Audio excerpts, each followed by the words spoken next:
In September 1991, a 25-year-old mother named Cynthia Gonzalez left her home in Arlington, Texas, to meet a client. She never came back. Her car was found abandoned hours later. 5 days after that, her body was discovered dumped in a rural field in Johnson County, shot multiple times, left to decompose. Her daughter Jessica was 6 years old. Detectives investigated. They had a suspect. They even had a confession, but nobody was ever charged. The case went cold, and for 34 years, Cynthia's killer walked free, until 5 college students opened a laptop and started reading. This is the story of Cynthia Renee Gonzalez. And before this video is over, you will not believe who solved her murder or how. Cynthia grew up in Fort Worth, Texas. Friends called her Cindy. She was a talented athlete, popular, the high school queen her junior year. Life got complicated as she got older. A marriage, a daughter, a divorce. But by 1991, she had found someone new. She was happy. She was talking about getting married again. The problem was the man she was with had just ended another relationship to be with her. The woman he left was named Janie Hadley, and Janie was not okay with it. On the night of September 16, 1991, Cynthia left home and never returned. Her ex-husband reported her missing the next day. Her car turned up abandoned. 5 days later, her body was found in a field, shot multiple times. Detectives immediately looked at Janie Hadley. She had no alibi for that night. She failed 2 polygraph tests.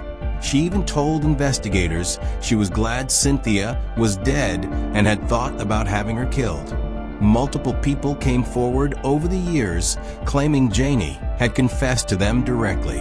And yet, for 34 years, nothing happened. Before we go further, do something quick for me. Share this with the first person that comes to mind. Don't overthink it. Sometimes your instinct picks people for a reason. Let's see who yours lands on. Keep watching, because this is where it gets unbelievable. Fall semester 2025. The University of Texas at Arlington. A criminology professor named Patricia Eddings partnered with Arlington Police Department to create something completely new. A cold case class. Real cases, real files, real students. 5 of those students were assigned Cynthia's case. They opened a flash drive containing 400 pages of case files, going in completely blind. One of them later said it started overwhelming. Then it became addictive. Page by page, they started seeing what 30 years of investigators had missed. Janie Hadley's name kept appearing. The confessions, the failed polygraphs, the statements, and buried inside those files was Cynthia's diary. Pages she had written herself that painted a picture of exactly who was in her life and exactly what was happening in the weeks before she died. The students compiled their findings and sent their questions to the detectives. The detectives went back into the files. They found new witness statements claiming Janie had admitted her involvement and provided specific verifiable details that only the killer would know. On November 6, 2025, U.S. Marshals located 63-year-old Janie Perkins in Azle, Texas, and arrested her on 1 count of capital murder. Back in the classroom, when the students heard the news, the room erupted. Cheers, tears, students passing tissues around the room. Jessica Roberts was 6 years old when her mother was taken from her. She is now in her late 30s. When detectives called her and told her they needed to deliver news in person, she asked if they could just tell her over the phone. They said no.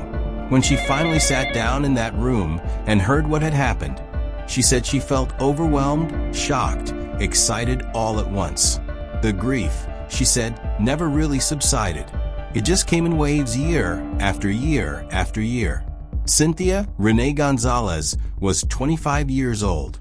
She left behind a daughter. She left behind a diary. And 34 years later, 5 students who never met her stayed up reading her words until they found the answer that professional detectives could not. Sometimes justice moves slowly. Sometimes it needs someone willing to open a file everyone else had given up on. And sometimes the dead speak loudest through the pages they left behind. Subscribe for more true crime every week.